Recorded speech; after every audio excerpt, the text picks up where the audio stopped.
This is where, ladies and gentlemen, we pay close attention. First and foremost, Uganda has the youngest population in the world.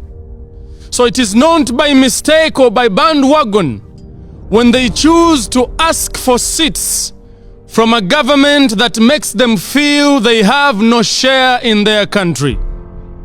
And for you to give examples of how Idi Amin and Obote were dangerous dictators will never make sense to them, especially when you are the only one they have seen as a president for more than 3 decades.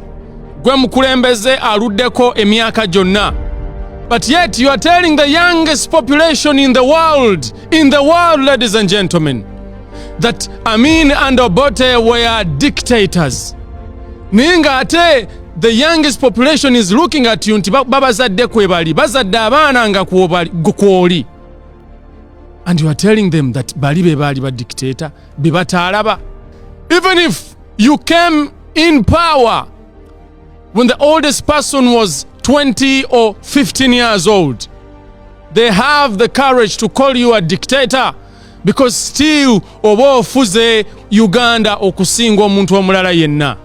When you use slogans like securing your future after 34 years in power, because questions like what would he accomplish in 5 years that he could not do in over 3 decades will rise.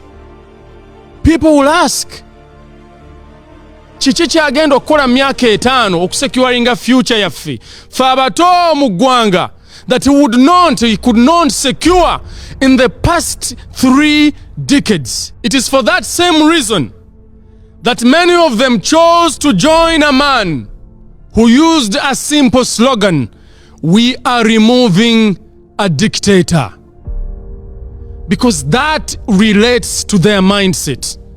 I want you to picture this. A man who has been in power for more than 3 decades says, "I'm securing your future." A man who has just come in politics for not more than 5 years says, "We are removing a dictator." And both of these people are campaigning to the youngest population in the world for them to join or to say that they will support a man who has been there nga abalimba buli kaseera. But when we say it does not make sense, we know that the majority of able-minded people cannot support a man that follows a slogan like that after so many years in power. In fact, it reminds them of the time you said that the problem with Africa is leaders who overstay in power. But here you are trying to get to 40 years. And when you say that it surprises you for Ugandans to say that they are being oppressed in a peaceful country, I am telling you, Mr. President, it should not surprise you. Because peace is not the absence of wars, but rather the presence of political, social, and economic justices. Olw'okuba nti amasasi oba abantu tebali mu kudduka bagenda mu nsiko nga bwe kyali mu 1980s, that does not mean that Uganda is a peaceful country. When the president of the nation says that the killing of Ugandans in the recent protest in our country was a rehearsal for his soldiers. You're concerned about there being more violence between now and election day? Anybody who brings violence will be defeated. There will be no violence. And anybody who knows, and that was a rehearsal. It is not peaceful. It is never a peaceful country when the Secretary General of your own party says that the state will kill your children just because they're asking for change. And we all know this. Kasule Lumumba is on record saying this. The state will kill your children, but if they come to disorganize and destabilize the peace and security in Kampala and Wakisha. It is never a peaceful country when your ministers like Saida Bumba say, "We will rule you whether you like it or not.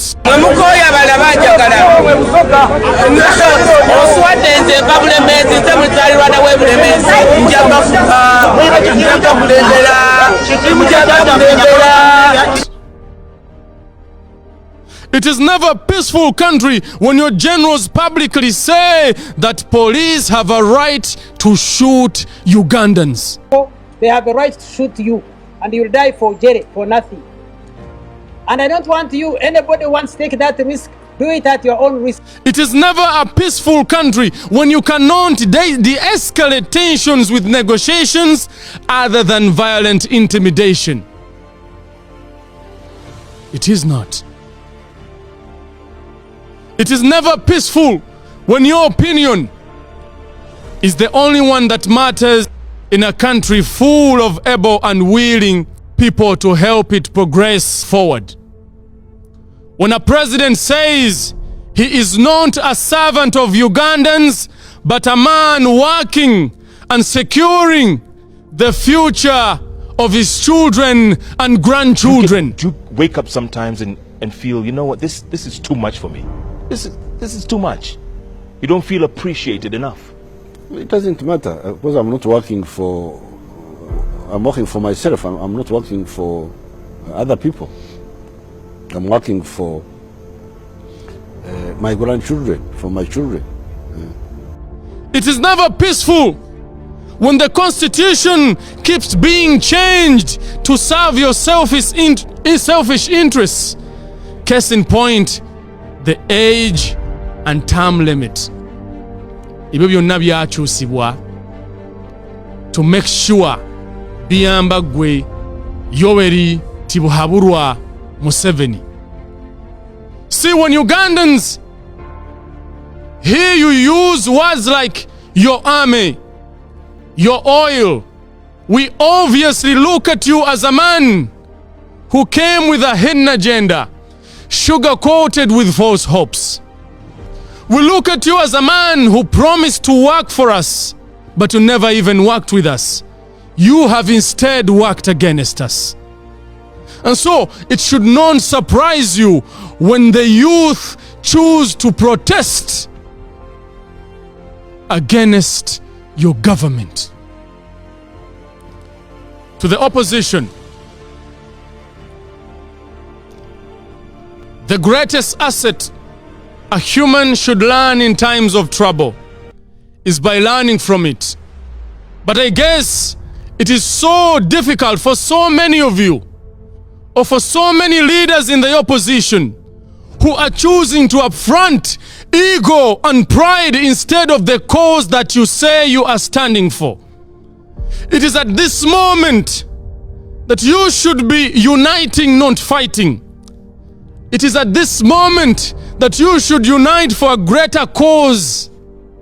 That you should know that this cause is better than anyone in the country or any politician anywhere.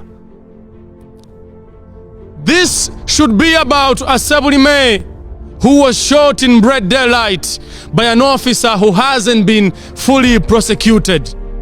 It should be about Akutesa, who has been in almost every corruption scandal in the country, but walking freely and endorsing his children into the government. It should be about Achirumira, not only as a slain or brave officer, but also a whistleblower who was non-protected, but psychologically tortured until they shot him dead. It should be about the religious leaders, Kawesi, and many other unsolved murders. It should be about our children dying of treatable diseases when government officers are taking their children to their outside countries to give birth. It should be about future presidential candidates who might be denied the freedom to protest the electoral process, like Dr. Kizza Besigye was denied, and as I speak right now, Honorable Kyagulanyi and his wife Babi Kyagulanyi are under house arrest. Does that sound like a democratic country to you? It should be about the media that has been gagged and denied independency, especially when the country needs them more. It should be about Hussein Chanjo, who was poisoned for standing with the people of Uganda. It should be about Anyakairima, who was poisoned, and up to now we do not know why. It should be about Nebanda. It should be a Joan Kagezi. This should never be about any politician.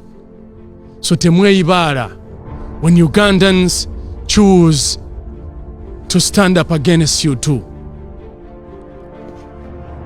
To the security forces,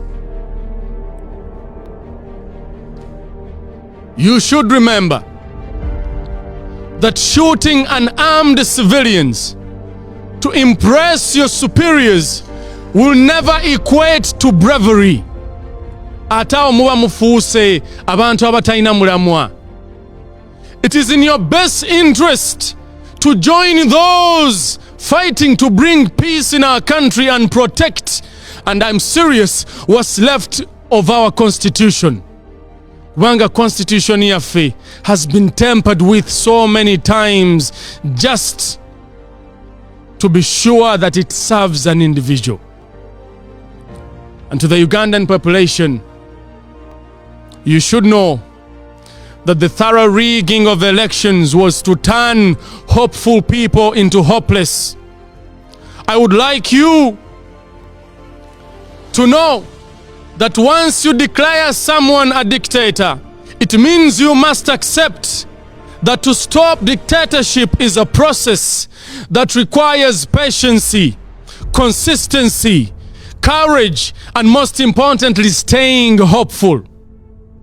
We are in a time when anyone who is not willing to join this movement is asking us to fight using tactics of morality against an immoral, suppressive regime. It is our duty, therefore, regardless of our different political, religious, or tribal differences, to fight and bring a common ground, make forgiveness possible, so that we unite against a common opponent. Earlier, I wanted to use a common enemy.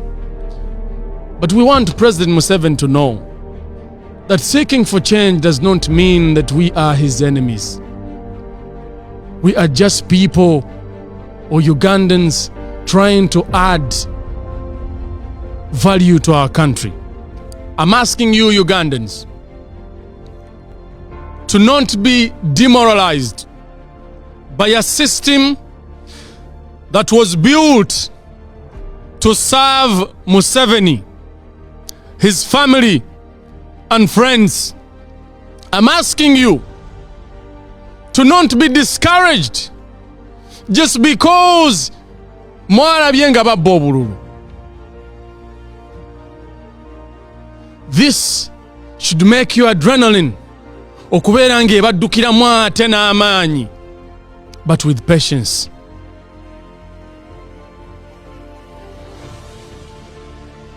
And I'm making a promise to the President, Mr. Yoweri Tibuhaburwa Museveni, that dictators, no dictator in the world, can read signs ng'ekiseera kye eky'okutuuka okugenda kigenze. They never read the signs. That is why you are seeing his son, Muhoozi, using social media as if he owns all of it. Because they believe that to have a gun means to be immortal. That to have a gun means to be brave.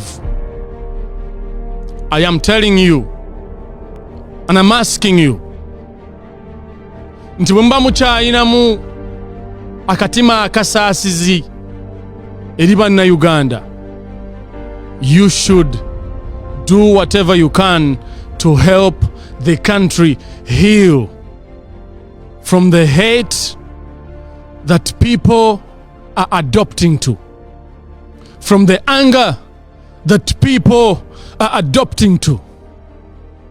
Because regardless of what you do, we are the youngest generation, and time is on our side.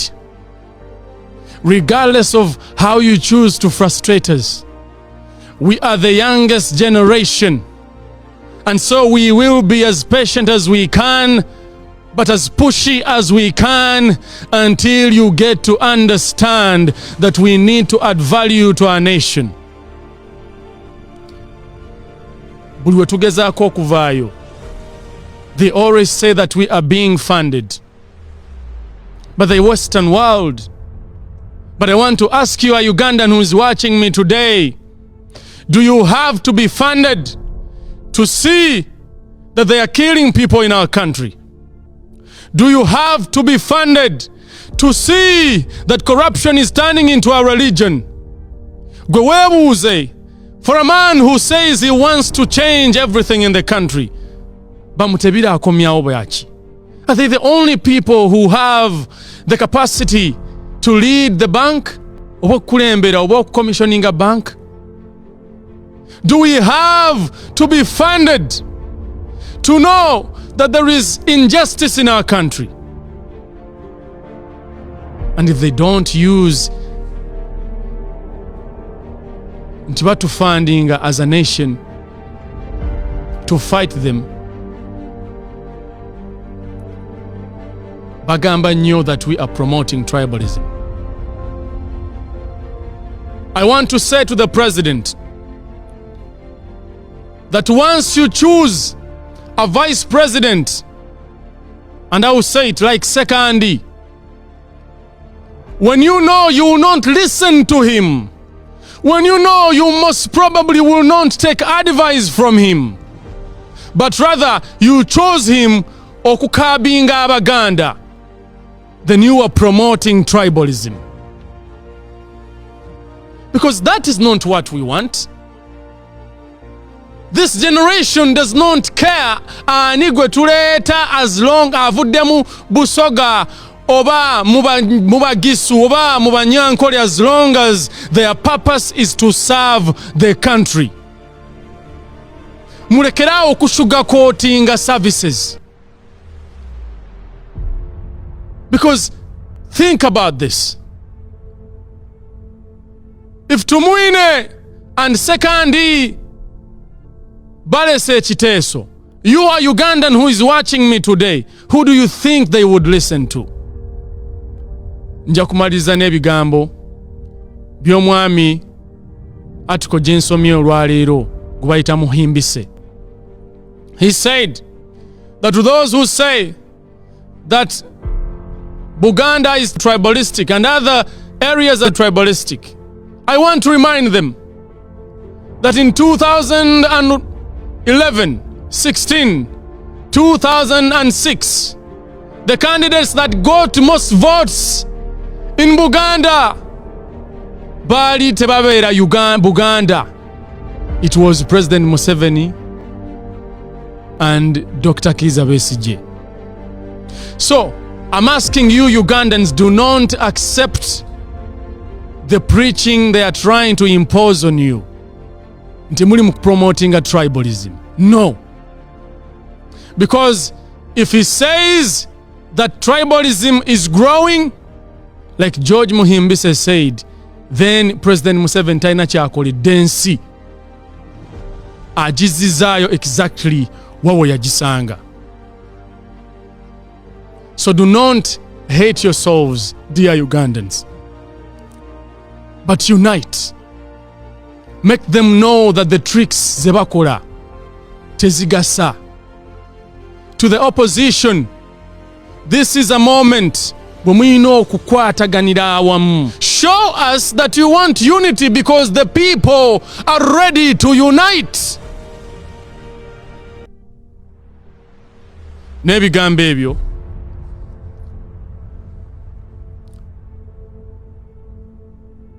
I would like to tell Ugandans that bivudde wange ng'omuntu. Era bwe nva wano,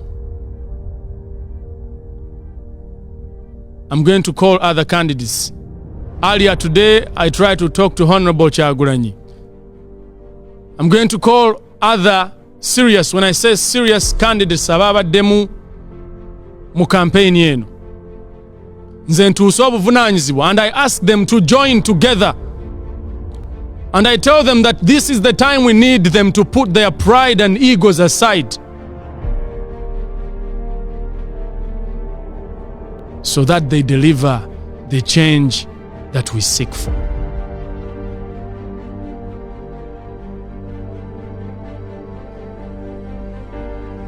My name is Fahad Amir Nsubuga. Assalamu alaikum wa rahmatullahi wa barakatuh.